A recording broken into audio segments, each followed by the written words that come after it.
வணக்கங்க. சூப்பரான இஞ்சி ஊறுகாய் எப்படி செய்யலான்னு பார்க்கலாம் வாங்க.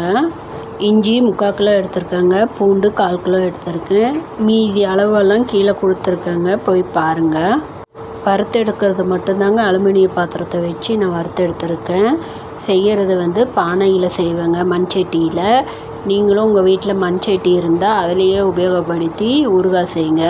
அலுமினிய பாத்திரத்தில், சில்வர் பாத்திரத்தில் ஊறுகாய் செஞ்சால் புளியாக ஆகிடுங்க. அதனால் மண்பாண்டத்தில் செய்யுங்க ஊறுகாய். நம்மளுடைய உடம்புக்கு அது நல்லதுங்க. இஞ்சி பூண்டை மரச்செக்கு நல்லெண்ணெயில் வதக்கி எடுத்து அது எண்ணெயோடையே சேர்த்து அரைச்சி எடுத்துக்கலாங்க. அரைச்சி எடுத்த பிறகு பானை வச்சு நல்லெண்ணெயை ஊற்றிக்கலாங்க. தண்ணி போல் நல்லெண்ணெய் சேர்த்துக்கலாங்க நிறையா.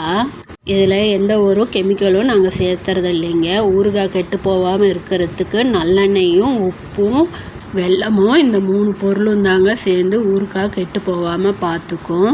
ஊறுகாவில் மஞ்சளும் கொஞ்சம் சேர்த்துக்கலாங்க. நல்லா திரண்டு வர வரைக்கும் நல்லா கைவிடாமல் கிளறுங்க.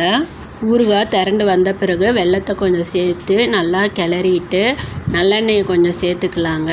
இறக்கி வைக்கிறதுக்கு முன்னாடி நல்லெண்ணெய் சேர்த்து நல்லா கிளறி விட்டு அடுப்பை கம்மி பண்ணி வச்சுடுங்க.